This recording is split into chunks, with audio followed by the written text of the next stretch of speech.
Bom, essa é a minha qualificação de doutorado.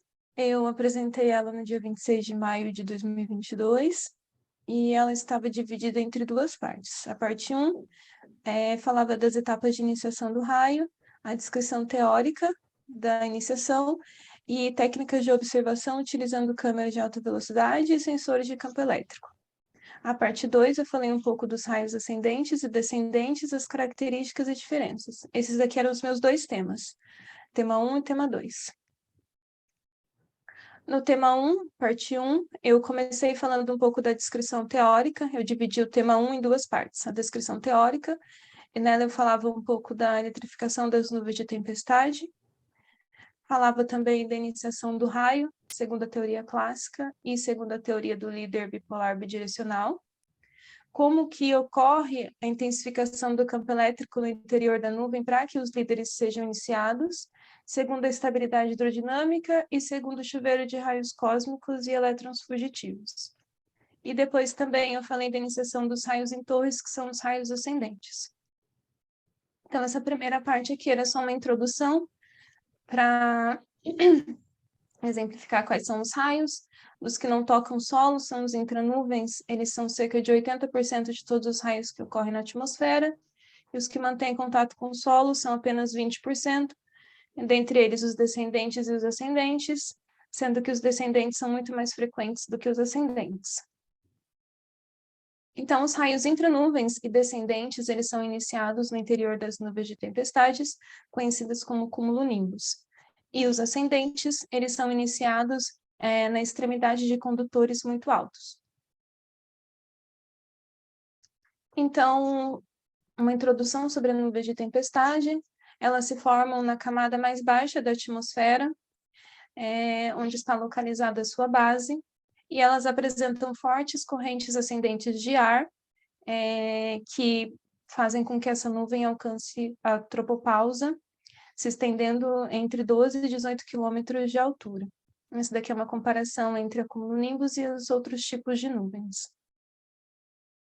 Esse daqui é uma animação de um processo de dissipação da nuvem, mas eu usei essa animação para mostrar que no interior da nuvem existem partículas, e essas partículas, enquanto ela está se desenvolvendo, elas colidem entre si e formam centros de cargas positivos e negativos no interior da nuvem.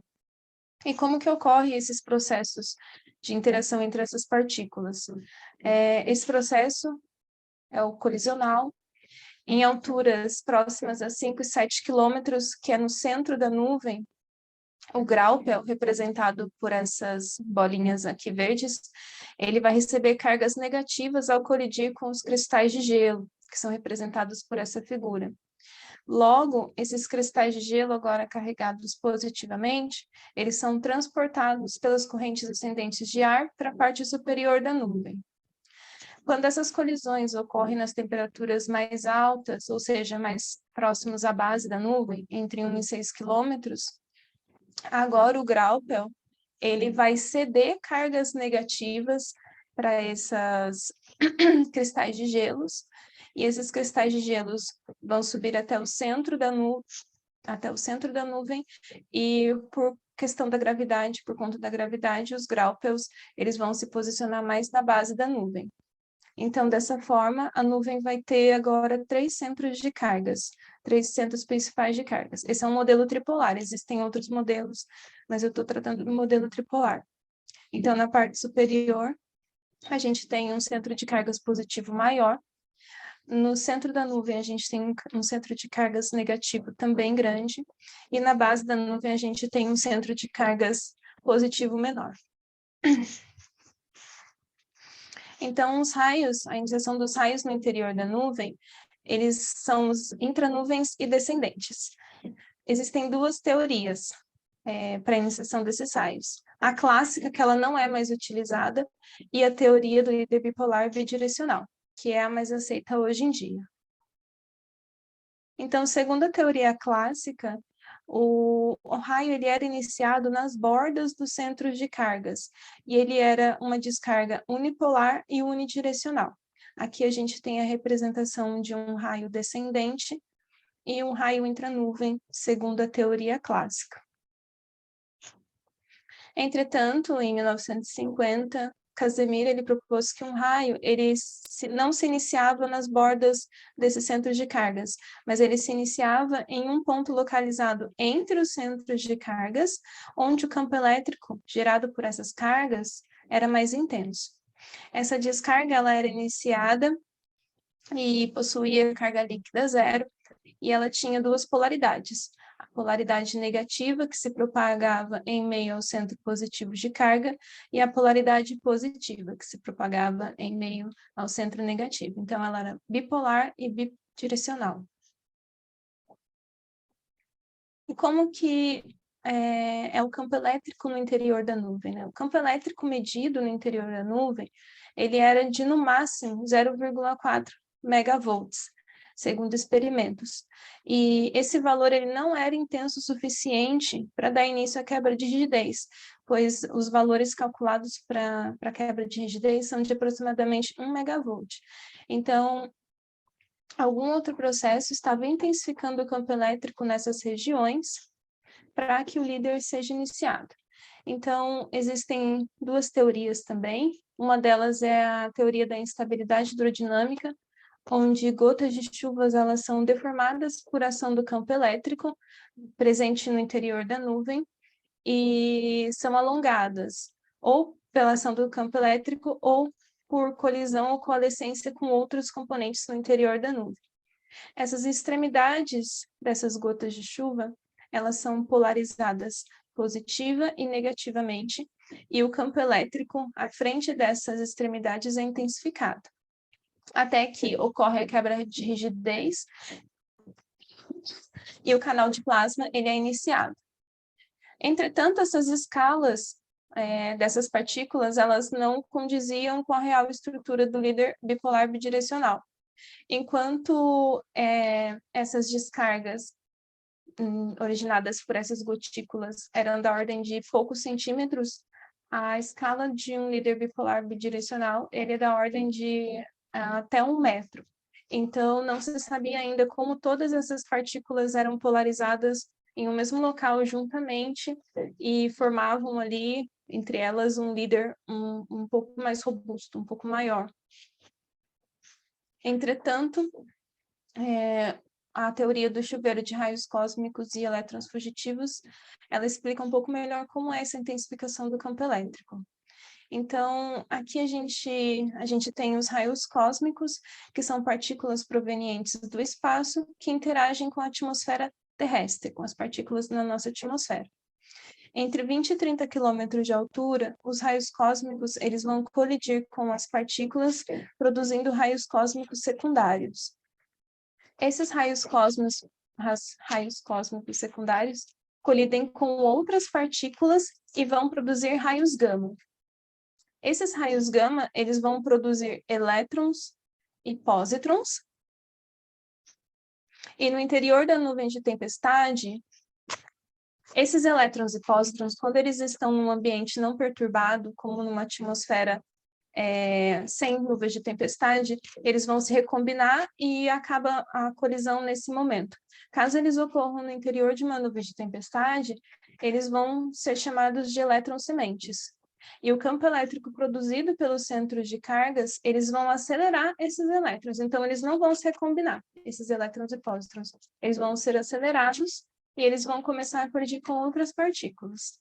Nessa colisão, eles não conseguem ser capturados pela grande velocidade que eles possuem, e o campo elétrico continua acelerando ele para esses elétrons e pósitrons, esses elétrons sementes, e eles vão colidindo com outras partículas. E durante esse processo todo, cada raio cósmico que iniciou esse processo, ele consegue gerar cerca de 10 a sexta e 10 a sétima elétron semente.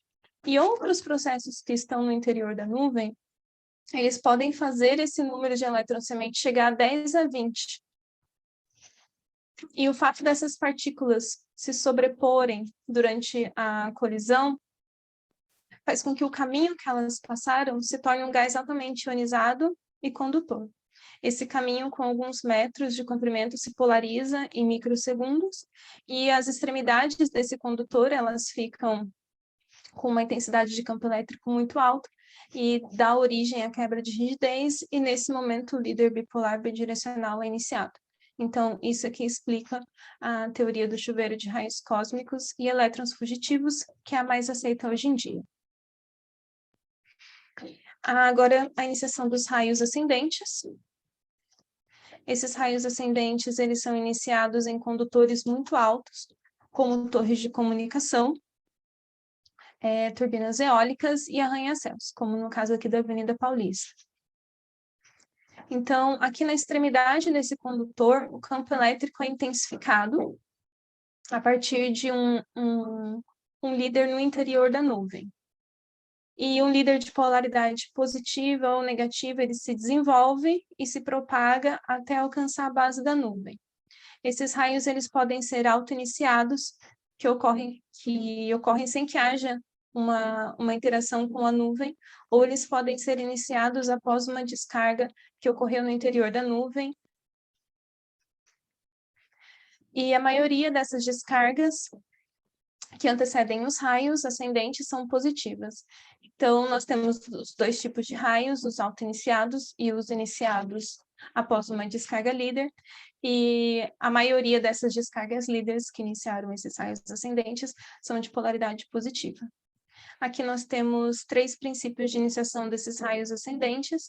Eles podem ser iniciados por um raio intranuvem, podem ser iniciados por um líder negativo no interior da nuvem, ou eles também podem ser iniciados a partir de uma corrente contínua produzida por um líder positivo descendente.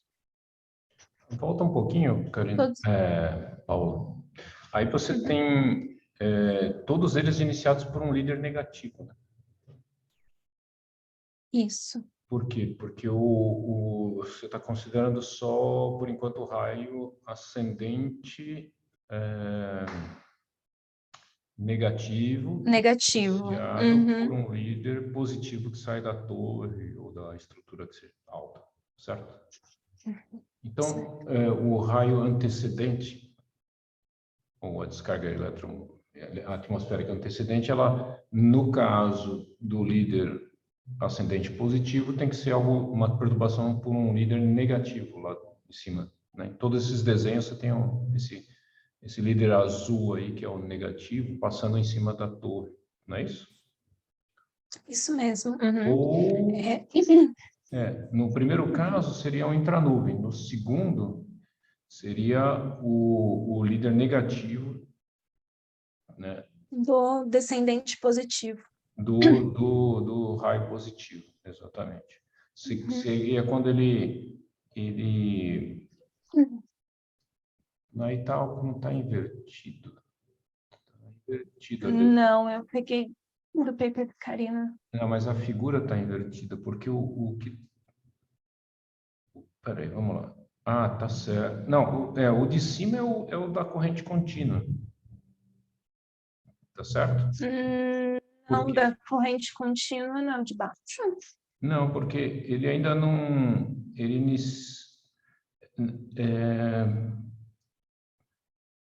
Veja, no de cima, ele toca o solo, né? Ele toca o solo. E aí o líder, depois que ele toca o solo, aí já teve o return stroke no C, não é isso? Aí começa a corrente contínua, que é a expansão do líder negativo dentro da nuvem, que vai gerar, passando por cima da torre, gera o... E no caso de baixo, você tem, gera o líder positivo. No caso de baixo, você tem, quando ele toca o solo, no return stroke que inicia lá o líder positivo, tá vendo? Por quê? Porque em C ele ainda não tocou o solo. O líder negativo já estava em cima da torre. A diferença é essa. Mas aqui não tem nenhum líder se iniciando. Não. Ele só vai se iniciar quando a quantidade de carga negativa jogada lá for muito grande, que é no return stroke, que é a letra D. Letra D. Então, lá em cima, no quadrinho de cima, C1 e C2, é quando o ascendente é iniciado, só que o raio não tocou o solo. Ou ele é um intranuvem, lá no C1, ou no C2 ele vai tocar depois o solo, depois que o ascendente iniciou. Embaixo, no primeiro caso, tá invertido, é a corrente contínua, no primeiro, é a corrente contínua, que acontece depois do return stroke, que já aconteceu em C, né? E no de baixo, é durante o return stroke. Veja que em C ele não tocou o solo ainda, mas também não iniciou o ascendente. Quando ele toca o solo, é que do solo partem as cargas negativas que sobem por todo o canal e fazem o líder iniciar. Ele precisa de uma quantidade de carga negativa, uma perturbação maior, porque em C não foi suficiente. Em C, mesmo tendo passado o líder por cima da torre, no C de baixo aí, né? Ele não conseguiu iniciar. Então, quando vem o return stroke, ele joga uma quantidade enorme de corrente de cargas elétricas negativas por cima da torre, e aí ele inicia. Tá? Eu estava interpretando essa figura do paper como aqui a carga positiva e a carga negativa, né? Tá Azul certo. e vermelho.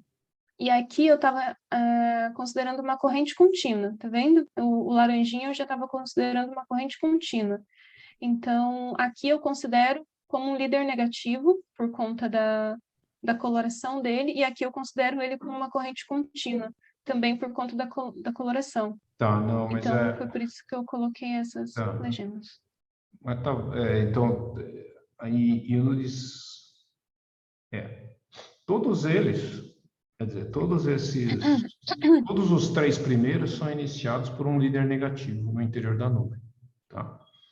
Só que o último é na fase da corrente contínua. Eles acontecem em diferentes fases. Todos eles são iniciados por cargas negativas. O primeiro, lá em cima, é de um intracloud, um líder do intracloud. O segundo é um líder bidirecional, que vai eventualmente depois gerar no segundo lá em cima, o C2. O C2 você vai ter um líder negativo que inicia, só que ele a parte positiva, o líder positivo, ainda não tocou o solo e vai tocar. Tá?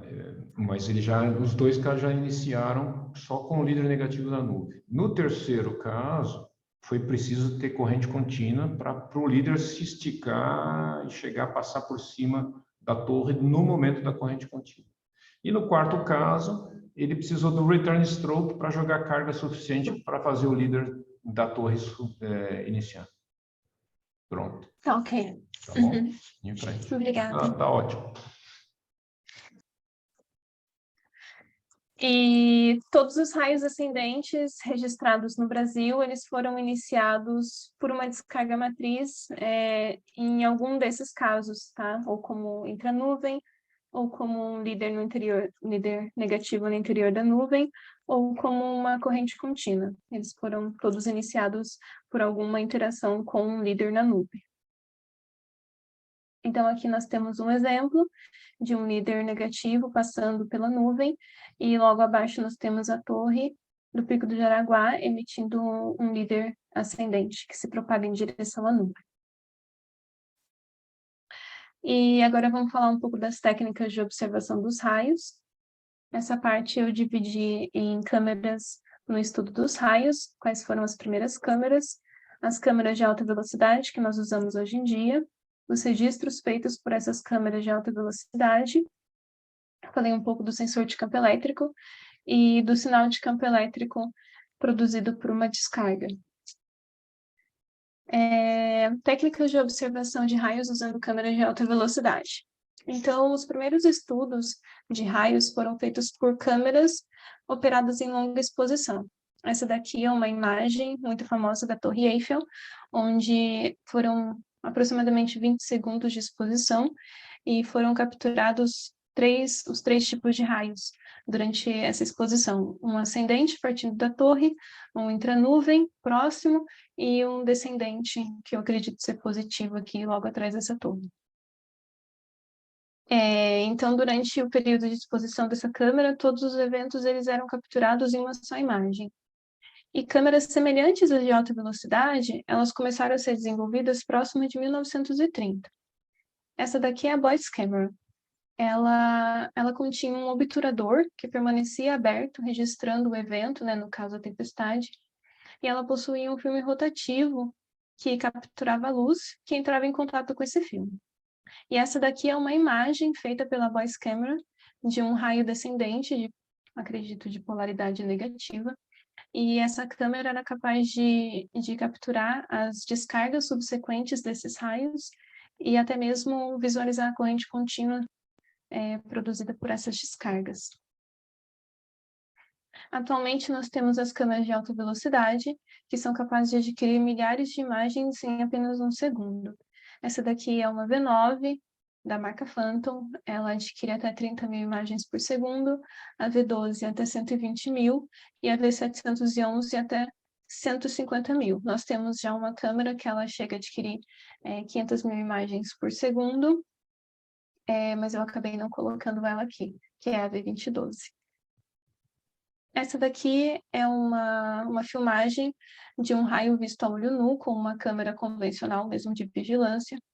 Então, dessa forma, é o máximo que a gente consegue enxergar um raio se propagando em direção ao solo e tocando o solo.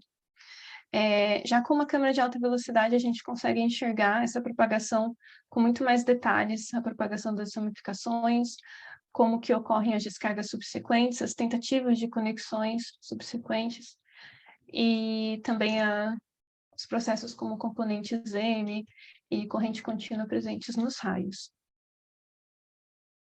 As câmeras de alta velocidade, elas gravam permanentemente o cenário, então, enquanto elas estão ligadas, elas estão adquirindo o cenário à frente delas, e ao ser ativada, o arquivo salvo contém as informações que acontecem antes e após o trigger. Esse intervalo ele pode ser modificado nas configurações da câmera e vai depender do evento que se pretende gravar. Se for um intranuvem, pode ser um evento com maior duração, por conta da duração ser maior do intranuvem. Se for um descendente, ele pode ser com uma duração menor. Outra função dessa câmera é a quantidade de imagens por segundo e a resolução. Então, se você quer uma resolução melhor, você tem que ter um vídeo com imagens por segundo menor, tá? Então, quadros por segundo vai ser menor e a resolução dessa câmera, dessa filmagem vai ser maior. Entretanto, essas câmeras elas são capazes apenas de adquirir informações quando o canal está visível. Então, se a gente enxerga o canal fora da nuvem, a gente consegue adquirir essas informações. E no interior da nuvem, essas informações elas não conseguem ser adquiridas, apenas a da luminosidade do canal presente no interior da nuvem, mas não a morfologia do canal.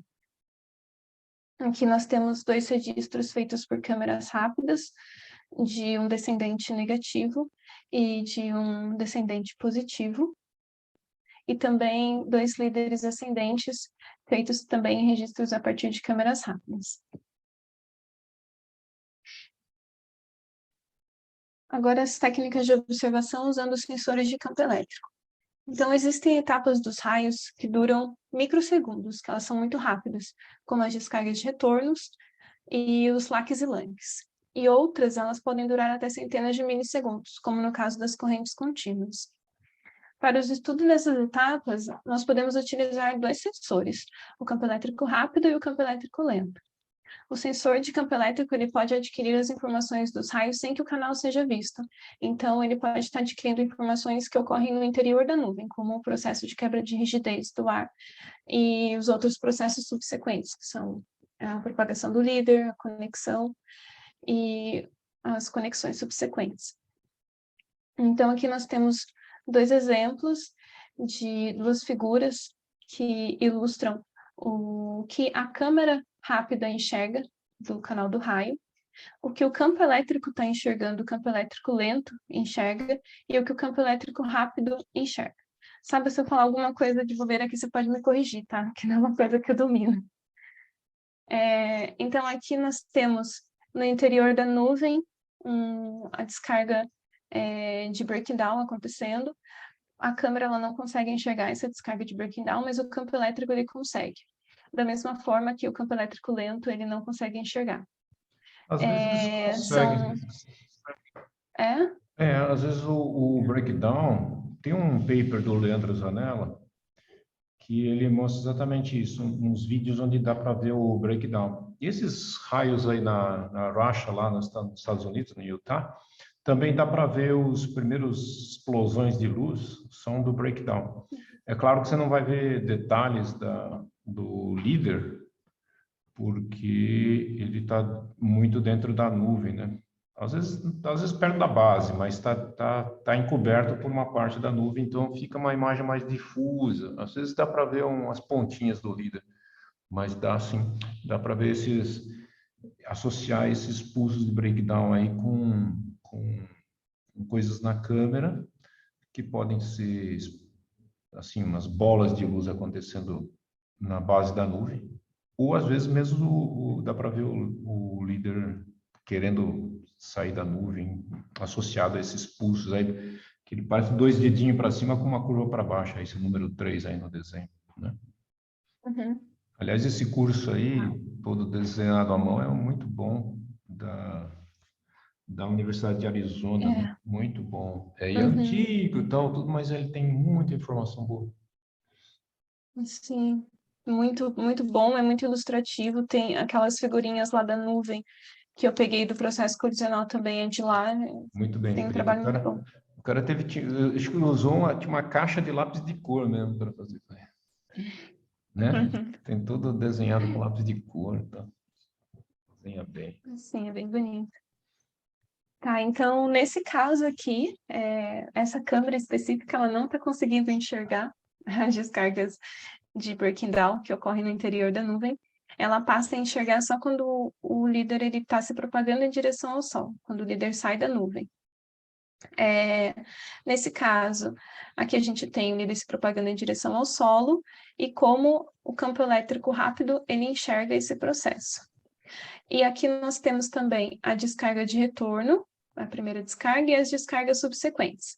Esse daqui é o modo como o campo elétrico rápido ele enxerga a primeira descarga de retorno, que ocorre muito rapidamente, cerca de 50 microsegundos.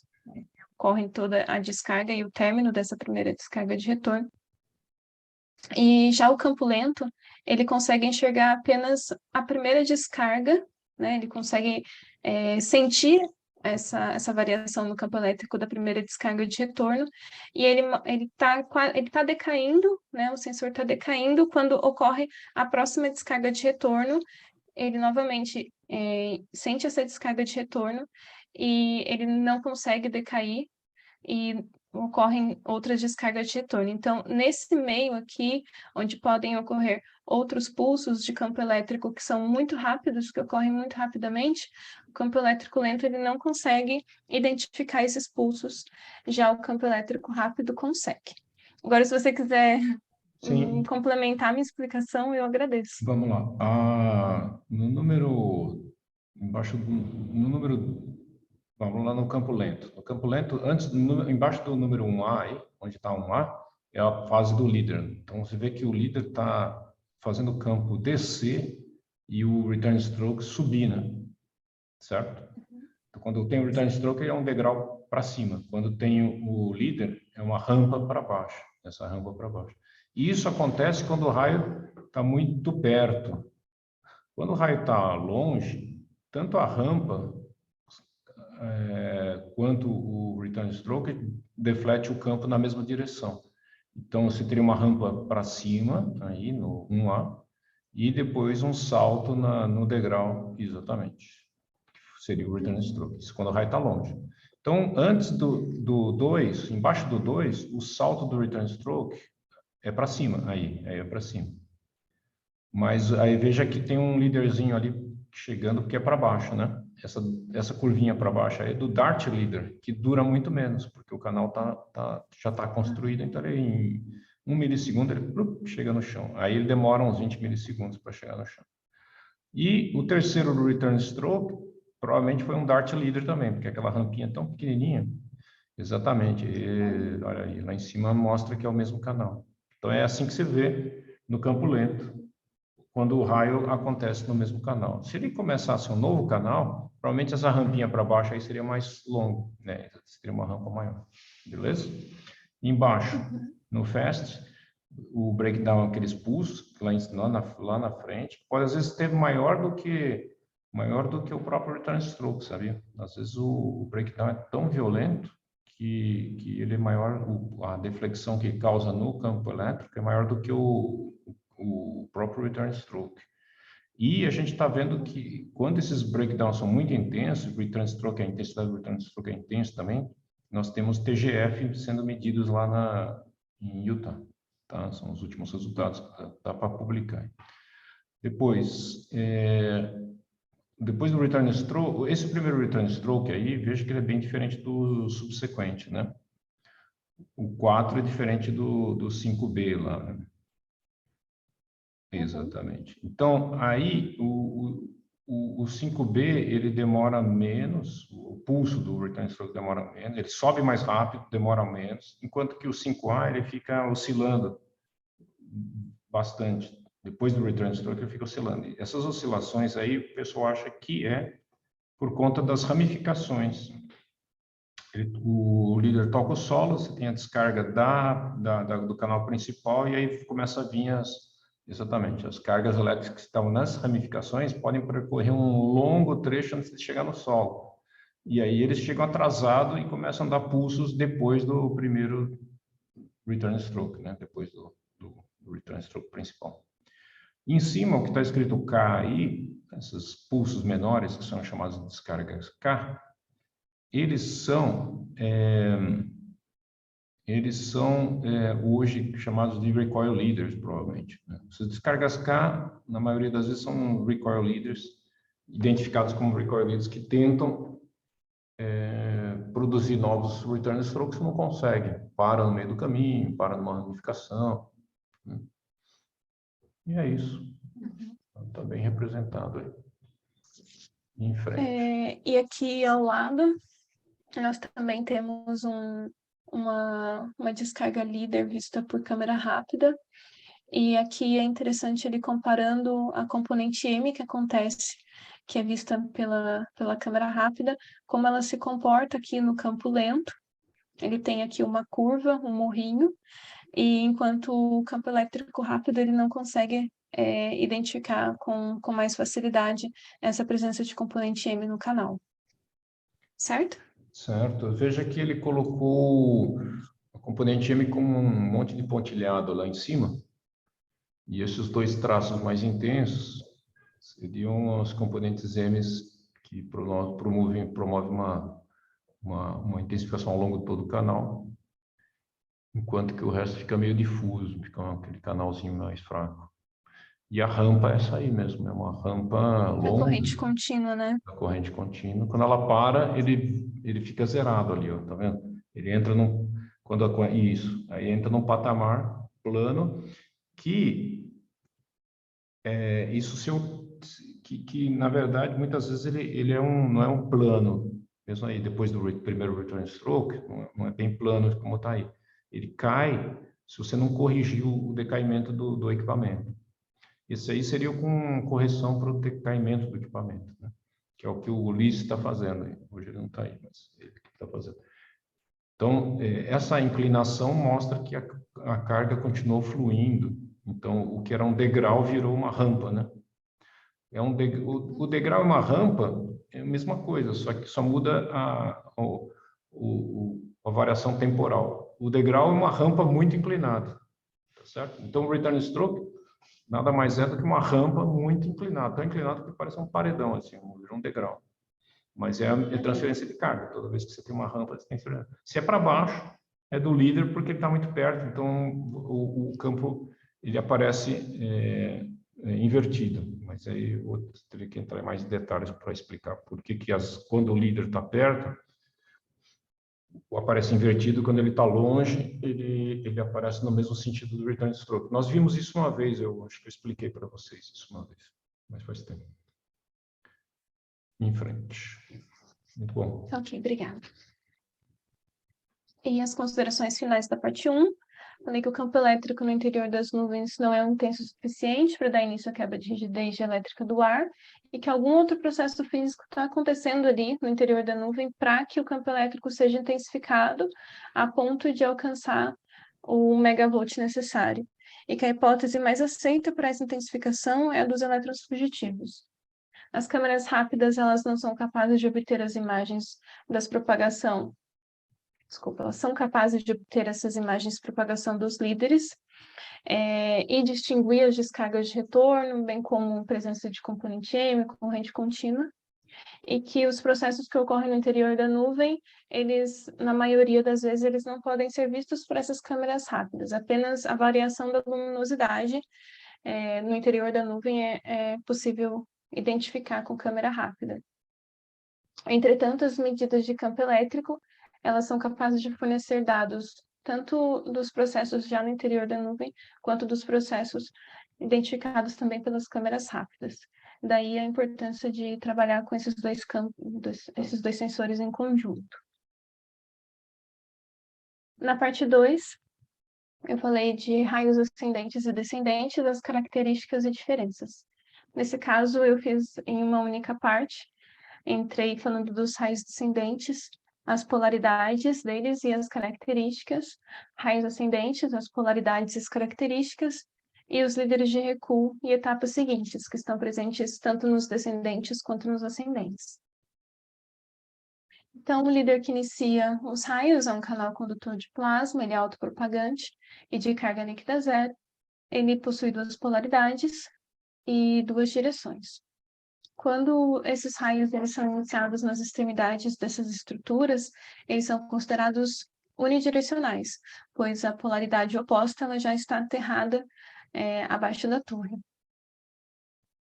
Os raios descendentes eles são negativos, transportam cargas negativas para o solo, como no caso desse raio aqui do vídeo, e os positivos eles transportam cargas positivas para o solo.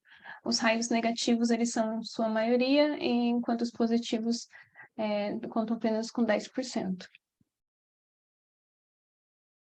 Os raios de polaridade negativa, eles ocorrem com mais frequência nas tempestades de verão, e os raios de polaridade positiva, eles ocorrem com mais frequência nas tempestades de inverno. Aqui eu tirei uma figura do Rakov, em que ele relaciona a altura da nuvem com os tipos de tempestade, como no caso das de verão e das de inverno. Então, aqui me chamou a atenção a localização dos centros de cargas no interior da nuvem de acordo com o clima.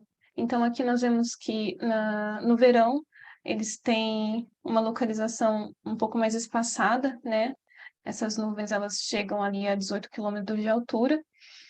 E enquanto nas tempestades de inverno, a altura, o topo dessa nuvem, ele alcança quase 5 quilômetros apenas de altura.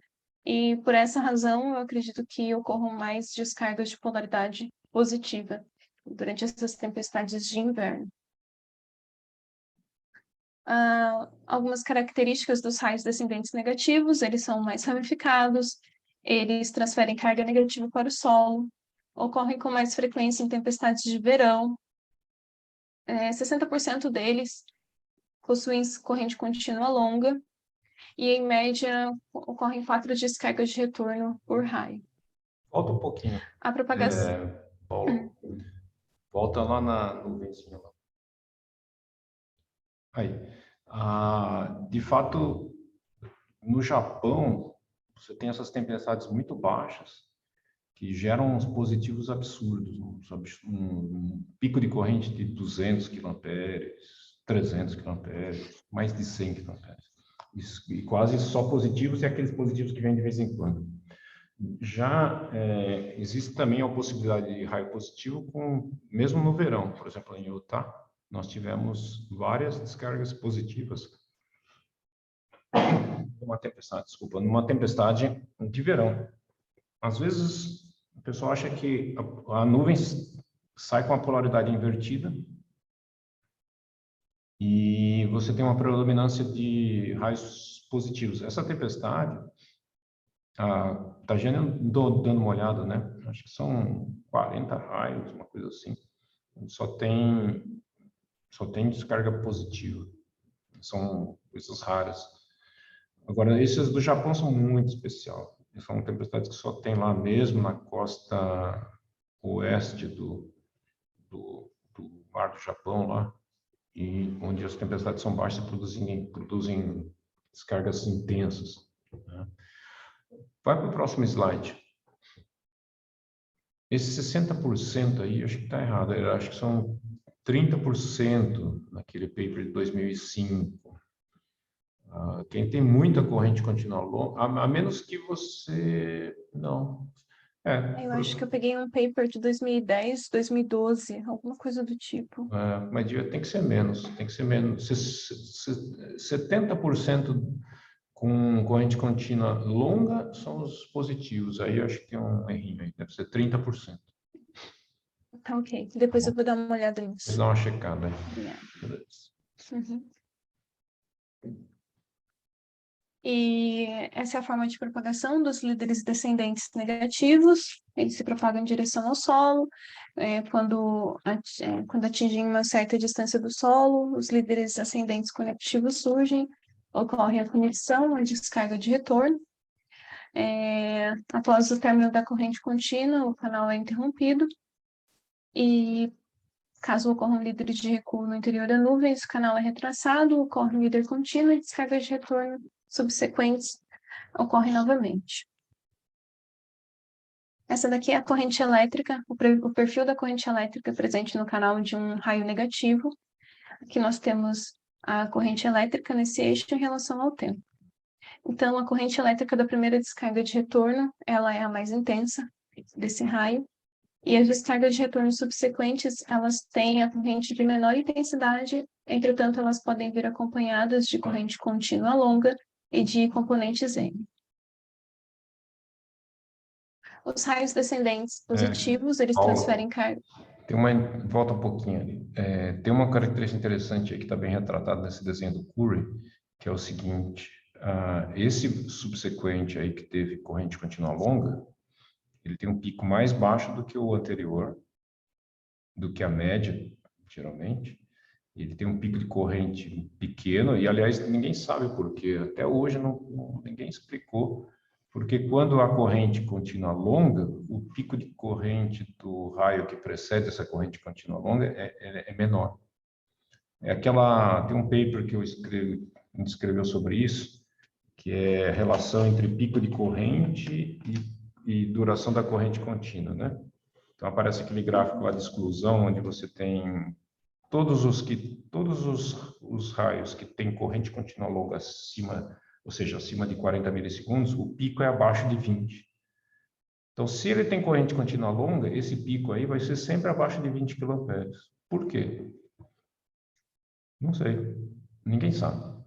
Então, você que vai estudar a tabela giga mega power de todos os raios, você poderia dar uma olhada de novo nisso aí e tentar achar por quê. Por que será que... E redefinir, porque quando eu fiz para dezenas de casos, você pode fazer para muito mais, entendeu? Onde você vai tirar o pico de return stroke do Light Location System, né? E a corrente contínua, a duração se tira da câmera rápida. Aí você vai cruzando, aí você vai ver que ele tem duas coisas. Uma, o pico de corrente é menor, conforme está no desenho aí. O menor de todos é o pico de corrente da descarga que tem corrente contínua longa. E segundo, o intervalo entre o stroke é menor também. O Curry deve ter lido esses trabalhos, né, que indicam isso e colocou o desenho. Eu acho que esse trabalho, exatamente isso daqui foi um gráfico seu mesmo. E esse capítulo do Curry, se eu não me engano, é seu. Então tá, mas eu Eu não sei lembro que ou é 2014 ou é 2015 do pode Curry que ser. você tem Eu um não lembro capítulo. de ter feito esse desenho aí com essa tracejada embaixo aí, achei até interessante. Mas esse intervalo entre o segundo e o terceiro stroke, ele é pequeno porque tem corrente contínua depois, entendeu?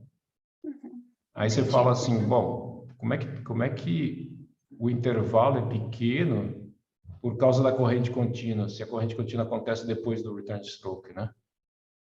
Não faz sentido. Então, se falar assim, como tu vai ter corrente contínua, o intervalo eu vou fazer menor, mas não faz sentido. O que vem depois não causa o que vem antes.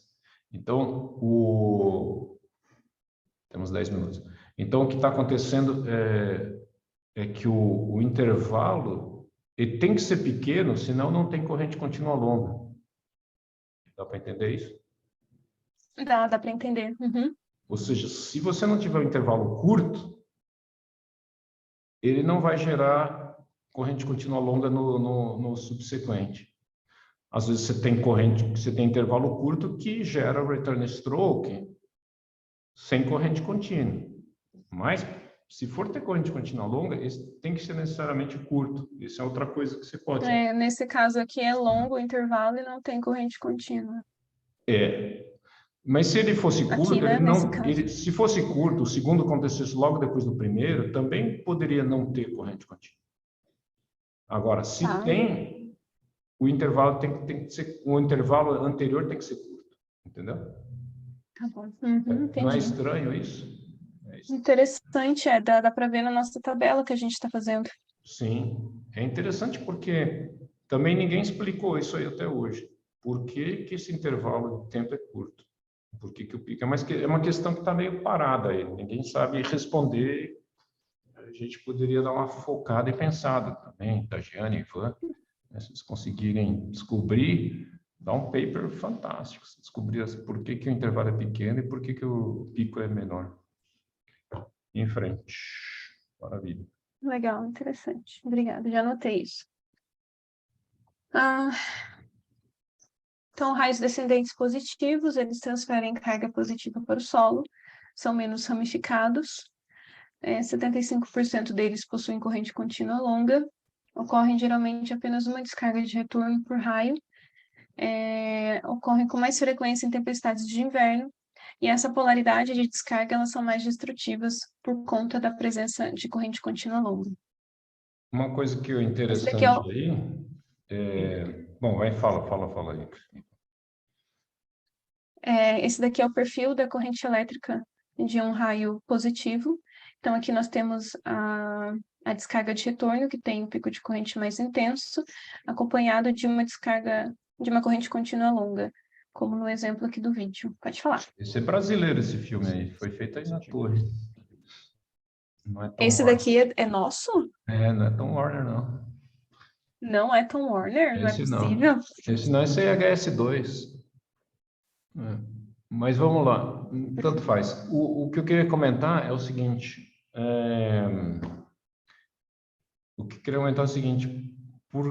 Qual a relação da corrente contínua com o número de strokes? Vocês conseguem perceber? Qual a relação da corrente? Por que o positivo só tem... por que ele só tem um stroke e, ao mesmo tempo, tem quase sempre, corrente contínua longa?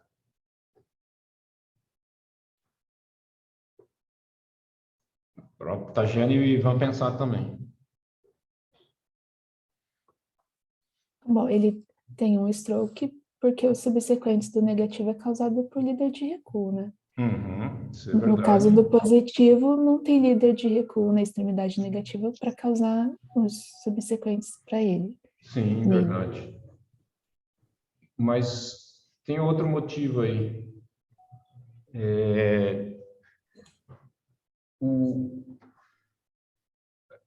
Por exemplo, será que o que a corrente contínua faz? Transfere carga, né? É uma corrente de transferência de carga, certo?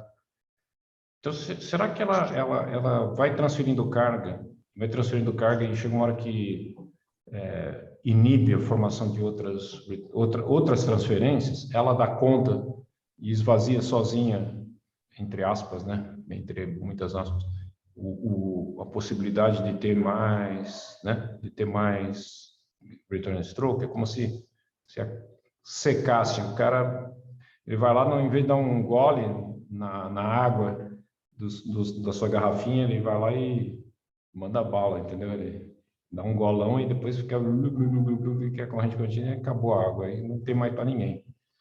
Volta no anterior, no negativo. Sobe uns slides aí, Paulo. Mais. Aí você teve corrente contínua, próximo. Negativo com corrente contínua, próximo. Hello. Próximo. Aí, parei. Então, aí você teve uma corrente contínua longa, mas que não terminou o raio, certo? Ainda teve uma descarga return stroke, um quarto return stroke aí, exatamente. Mas sabe, ontem eu estava falando com a Cláudia Medeiros, antes de ontem, e ela fez um trabalho de mestrado dela sobre a ocorrência de corrente contínua em raios negativos. E ela ainda não publicou, mas eu acho que teria que ser publicado, que ela viu que uma quantidade absurda de raios são terminados por corrente contínua longa. Então, quando você tem uma corrente contínua longa, a chance de o raio terminar é grande. É uma coisa que você pode ver também, Paulo. Você agora com uma base de dados maior. Teve corrente contínua longa, a chance de o raio parar por aí é muito alta. Tipo, sei lá, eu não lembro agora, 60%, 70% dos raios que tem corrente contínua longa terminam com a corrente contínua longa. E depois não tem mais essa quarta descarga, não. É como se desse um fim, não. Acabou a água, entendeu? Alguém chegou lá e despejou tudo no chão. Por uma corrente mais fraca, que é a corrente contínua longa. A corrente contínua é mais fraca que o return stroke, mas ela dura muito, então ela seca. Então tô voltando num conceito que ainda é meio teoria antiga, né? De tirar leite de vaca. Né? Ficar tirando leite de vaca seca, né? A vaca. Mas na verdade, a gente sabe que não é bem assim. Lá dentro você tem um líder bidirecional, sendo que enquanto lá dentro estiver percorrendo, o líder dentro da nuvem estiver andando e coletando carga, quebrando a rigidez e trazendo elétrons para baixo, você vai ter transferência de carga, né? E a corrente contínua continua. Na hora que parou lá o líder lá em cima, para. Agora, por que muitas correntes contínuas terminam o raio? Essa é uma outra questão interessante. Entendeu? Só nessa figurinha tem 3 questões fundamentais que não foram respondidas ainda. Tá? Lembrou das 3, né? Pico de corrente, intervalo e finalização do relâmpago. Do raio. Finalização do raio. Então, no raio positivo, como você tem sempre corrente contínua, longa, ele sempre termina depois da corrente contínua longa. Só que você tem uma outra questão que a Tachine falou, você não tem recoil leader positivo que desce, né?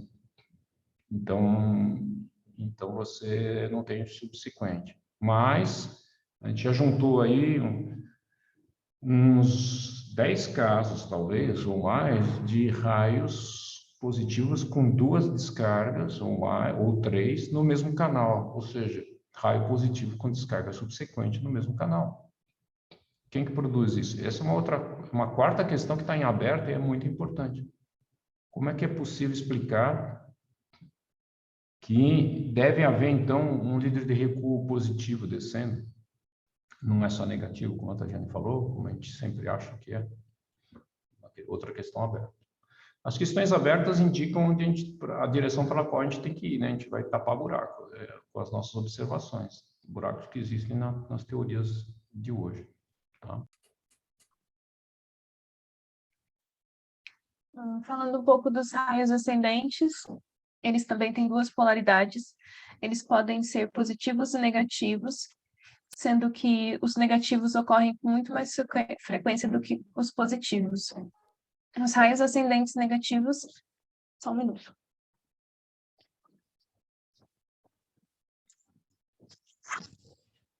Os raios ascendentes negativos, eles são iniciados por uma descarga líder ascendente de polaridade positiva. Já os raios ascendentes positivos, eles são gerados por uma descarga líder ascendente de polaridade negativa.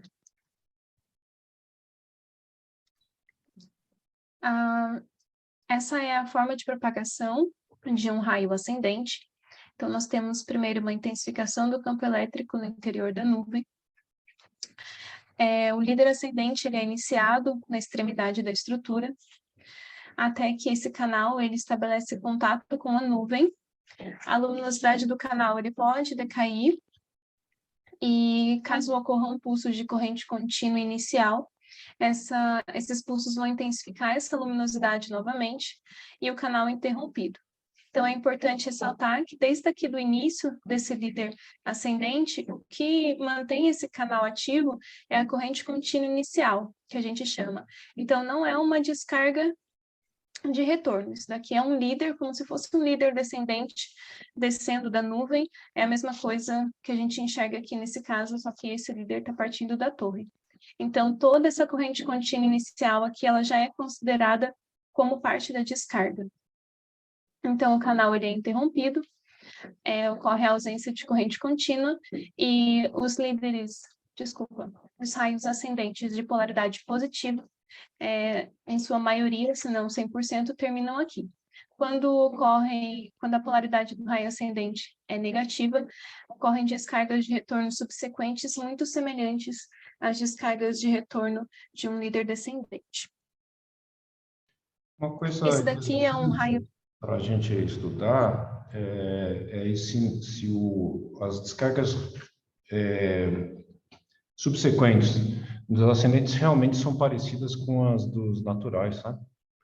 Então, isso também você pode fazer, pode anotar aí, ou alguém fazer, se ficar muita coisa, comparar as descargas subsequentes dos ascendentes, tem 174, né, Ivan?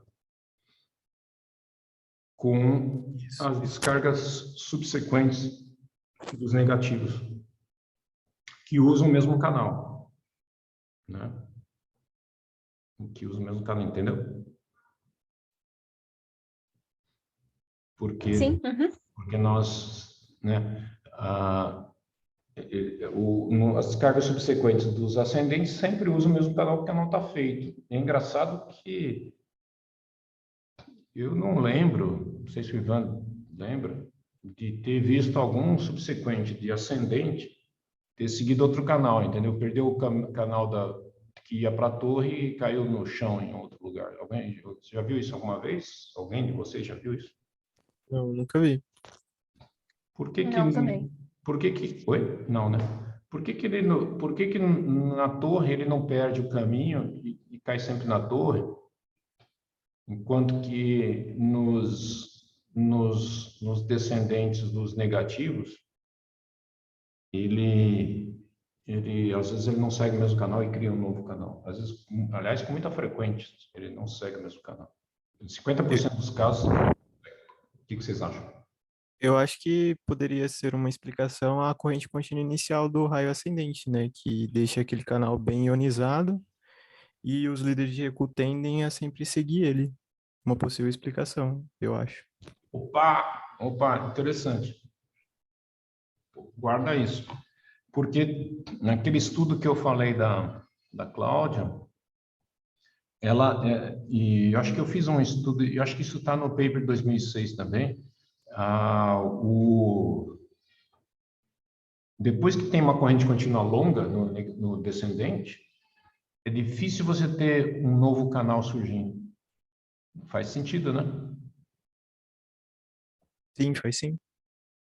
Ou seja, se você passa uma corrente contínua longa, lá naquela figura que a gente estava discutindo dos negativos, a quarta descarga vai seguir o caminho da terceira, se a terceira tiver uma corrente contínua longa.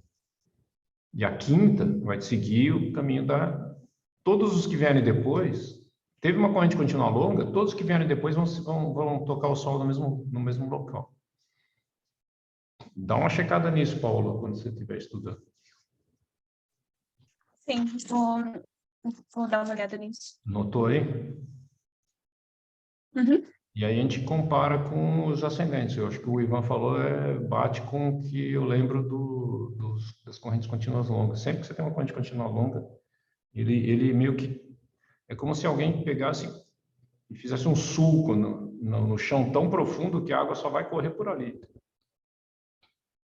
Quando você estabelecesse um caminho de uma forma tão vincada, tão bem estabelecida, o ar fica tão ionizado depois de uma corrente contínua longa, ou de uma ICC, né, de uma corrente inicial, que ele vai sempre seguir o mesmo caminho.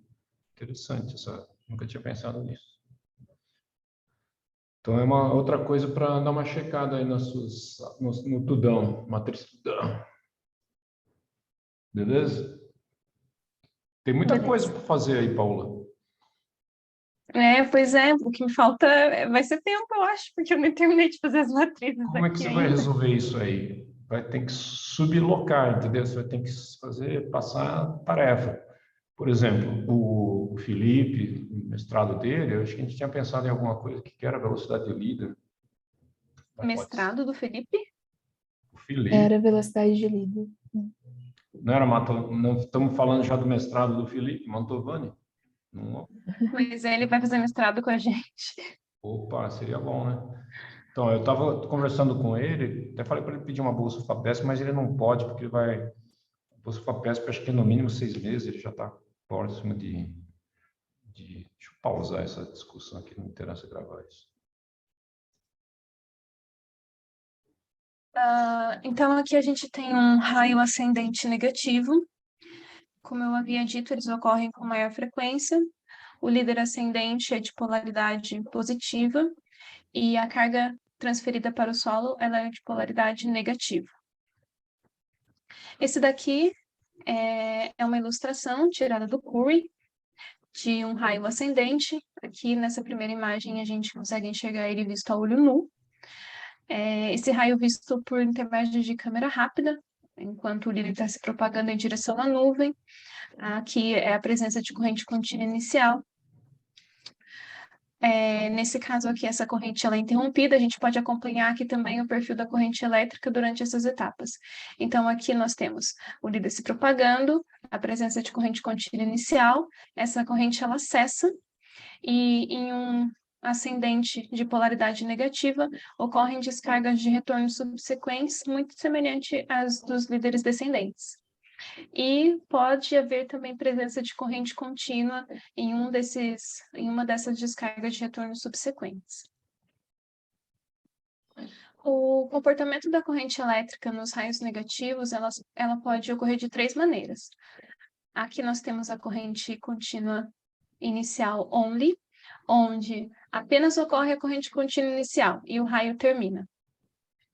Aqui nós temos a corrente contínua inicial com pulsos, então praticamente é a corrente contínua inicial only, com a presença de pulsos, e esses pulsos eles podem chegar até 2 kA, pico de corrente desses pulsos, e nós temos também um terceiro perfil de corrente elétrica presente nos raios ascendentes negativos, que é a corrente elétrica mesclada com a only, a ICC pulsos, e que ocorrem descargas de retorno subsequentes. Então, esses daqui são os 3 perfis que podem estar presentes em descargas ascendentes negativas. Veja que esses 2 primeiros aí são difíceis de separar um do outro, né? Porque quanto que precisa esse salto qual o seu tamanho do pulso para dizer que houve um pulso, entendeu? Aquele lá em cima, aquela bolinha ali não poderia ser um pulso, né? Então isso é uma definição às vezes de engenharia que às vezes me deixa meio perplexo, porque às vezes complica bastante para quem está analisando, por exemplo. Então ele vai ter que definir um IP, tá vendo? Ali se ele for maior que 2, a partir de 2 já considera um pulso, menor que 2 não é um pulso, é só uma ondulação. Essa questão de ter pulso ou não ter pulso é bem crítica de você definir. Agora, lá embaixo não, lá embaixo você fala, isso aqui é um return stroke, porque a corrente contínua inicial parou, né? Então já é um pouquinho complicado. Até M, A M também é uma questão complicada, porque a M nada mais é do que um pulso numa corrente contínua. Então, o que é uma M? Se a perturbação foi intensa, é uma M. Se não foi, mas o que é intensa? É acima de uma luminosidade tal ou tal, entendeu? Começa a entrar numa discussão que é complicada. Em frente. Raios ascendentes positivos. Aqui a gente tem uma filmagem de um raio ascendente de polaridade positiva. Então, nesse caso, o líder ascendente ele é de polaridade negativa. Ele foi filmado por Schumann na África do Sul em 2018. Esses tipos de raios eles transferem carga positiva para o solo e ocorrem com muito pouca frequência. Praticamente impossível achar dado de raio ascendente de polaridade positiva. O Zhou et al., ele foi um dos trabalhos em que eu mais encontrei dados referentes a raios ascendentes de polaridade positiva, e ele definiu que os raios positivos eles não apresentam descargas de retorno subsequente, como no caso de um negativo. Então, a corrente presente no canal desses raios ascendentes, ele ou vai ser a corrente contínua only, ou vai ser a corrente contínua com pulsos, um desses dois perfis. Aqui ele conseguiu adquirir a corrente elétrica de um raio ascendente positivo, e aqui a gente consegue enxergar que logo que a corrente contínua inicial ela termina, o raio termina também. Então, esse início aqui, essas oscilações presentes no sinal de corrente, ele acredita ser por conta do líder ascendente de polaridade negativa, pelos passos do líder. Por isso que ocorrem essas oscilações aqui nesse canal. Quer comentar alguma coisa, Saba, sobre isso? Porque na verdade, é um dado muito difícil de se conseguir. Eu também nunca tinha visto isso. Esse Zhou et al. Eu não lembro ter visto. Mas, na verdade, ele não define o raio positivo por não ter... Você falou definir, mas não é, né? Ele não observa return stroke subsequente, não é? A definição é dada pelo líder, né? Se o líder que inicia... Na verdade, pela transferência de carga, né? Então, se ele inicia com um líder negativo, ele vai transferir carga positiva para o Sol, então raio positivo ascendente. Perfeito, é isso mesmo. Ok. Agora vamos falar um pouco dos líderes de recuo que estão presentes nos canais tanto ascendentes quanto descendentes. Os líderes de recuo são líderes bipolares, bidirecionais, e são iniciados em canais decaídos dos líderes positivos. Então, aqui nós vemos diversos líderes de recuo entrando em contato aqui com o canal desse líder ascendente, desse raio ascendente. Ocorrem em líderes positivos apenas, e podem ocorrer tanto nos descendentes quanto nos ascendentes. Então, como que é a formação desse líder de recuo? Essa imagem aqui do CUR 2015, ela explica, ela exemplifica. O líder positivo no interior da nuvem, ele vai se ramificar. Aqui a gente tem um líder de polaridade negativa em direção ao solo, enquanto temos duas polaridades de líder positivo no interior da nuvem. Essas ramificações elas vão se alongando, até que em algum momento a corrente é interrompida. Entretanto, a polaridade positiva não sabe disso e continua se propagando. E carga negativa vai sendo acumulada aqui nessa outra extremidade, onde foi dada a quebra da corrente. Até que o campo elétrico aqui nessa extremidade, logo à frente, ele vai se intensificar de tal maneira a quebrar a rigidez elétrica, e esse líder de recuo ele vai retraçar esse canal aqui anteriormente feito pelo líder positivo. Esses líderes de recuo, esse daqui é do INPE, tá, gente? Não é do Tom Warner.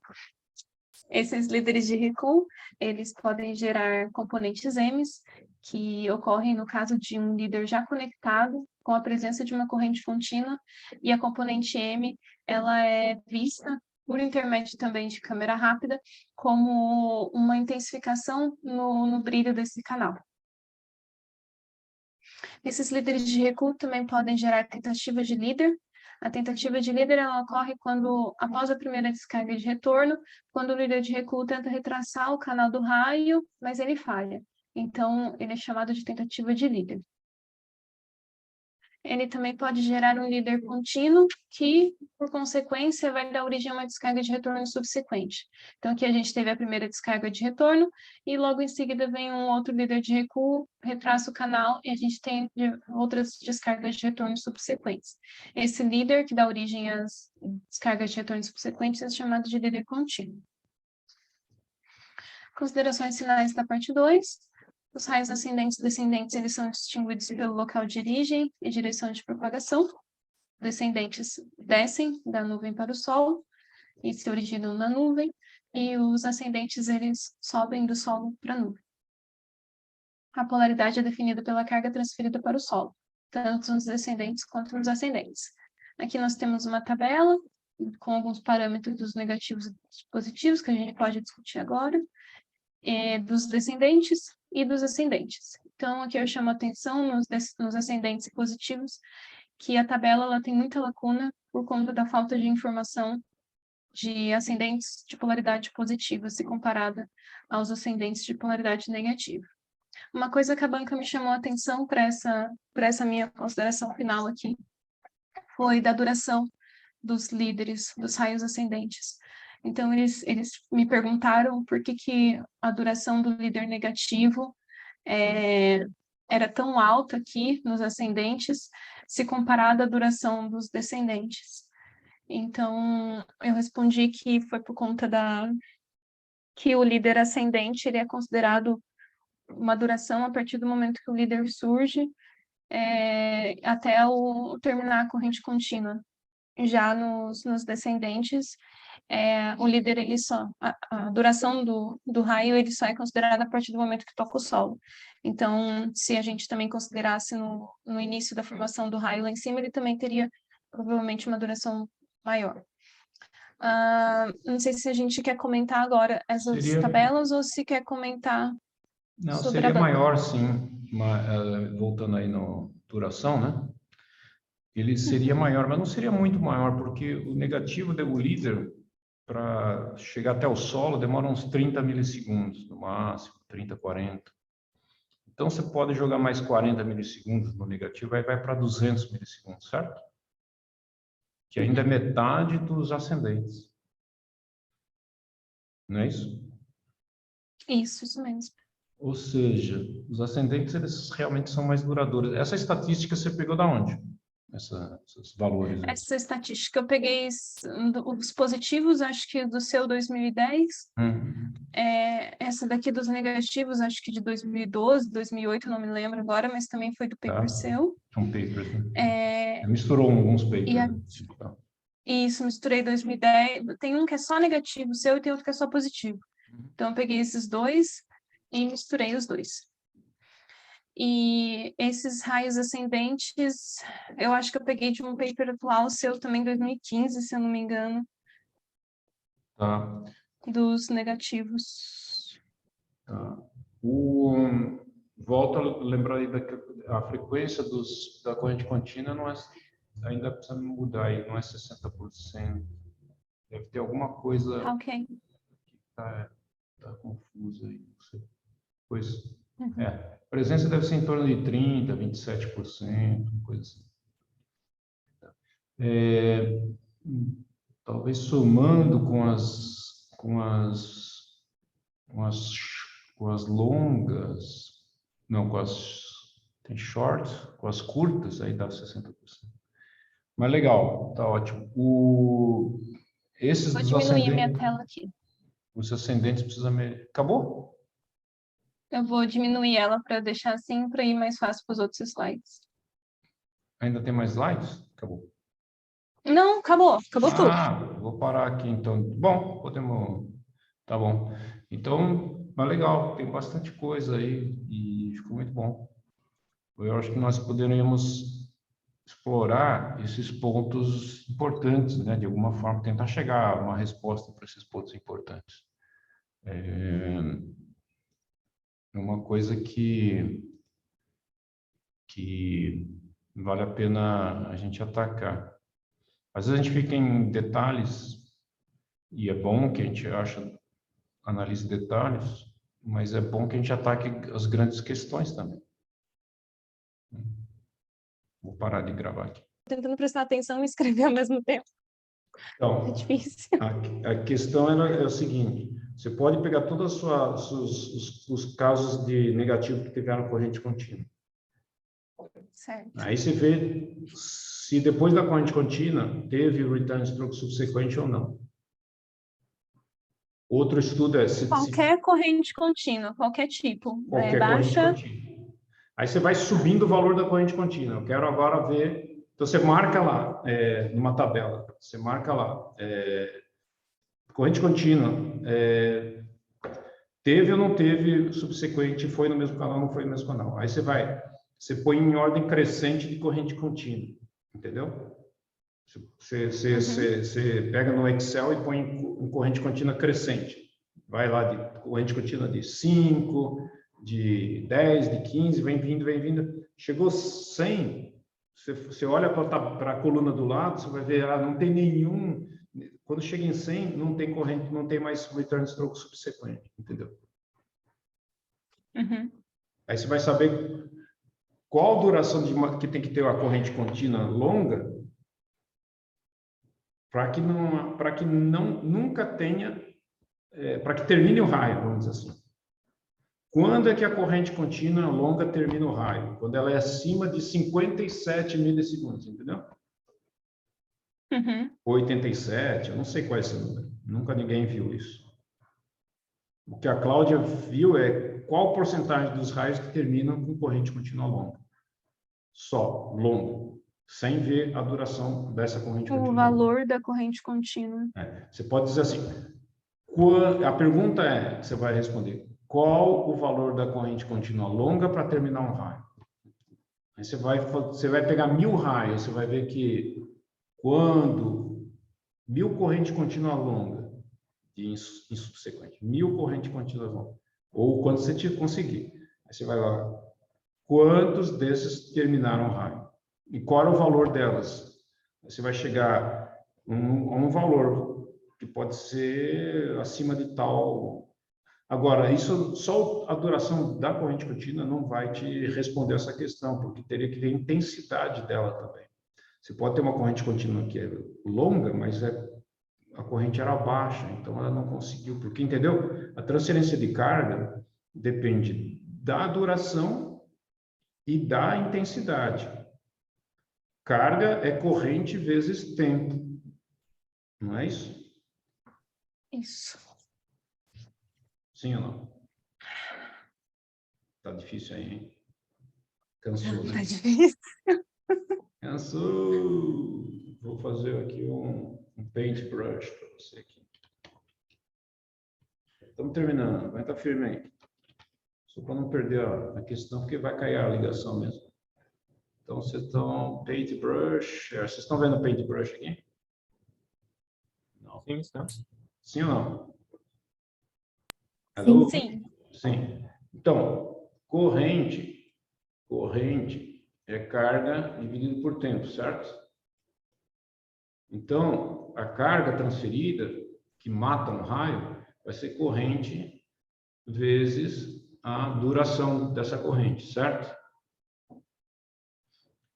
Então, se eu falei para você olhar a duração das correntes contínuas, você está pegando só esse termo aqui, só esse termo da equação. Você está olhando só a duração da corrente contínua. Pode ser que uma corrente contínua que seja longa dure muito e não termine o raio. E uma corrente contínua que seja, vou desenhar em cima aqui, que seja alta e curta, vai. Vou ter feito curta, droga. Pode ser uma corrente contínua longa e curta, ela termine o raio. Essa aqui pode terminar o raio e essa aqui pode terminar o raio. Porque a quantidade de carga transferida é a mesma. A carga, num gráfico de corrente por tempo, é a área que está embaixo da curva, que é integral, né? Então, é integral de I dt, né? Isso é carga, certo? I dt. Essa é a carga. E que é a área sobre esse gráfico I por T. Estão me entendendo? Estou falando grego. Sim, estou. Então, quando eu olho a duração da corrente contínua, eu estou olhando só o tempo que durou. Não estou olhando a corrente que passou pela essa corrente contínua, que vai influenciar também. Eu vou ter muito mais carga transferida se a corrente for maior. Então, isso não dá para saber. Quer dizer, daria pela luminosidade, né? Só que a luminosidade varia conforme a distância. Então, você não consegue saber qual que foi a corrente só a partir da luminosidade, porque você não sabe qual é a chuva que teve na frente, a distância, entendeu? É difícil comparar. Mas o tempo já dá uma noção. Porque também não varia muito a intensidade da corrente contínua. Não deve variar. Entenderam o que eu falei? Sim.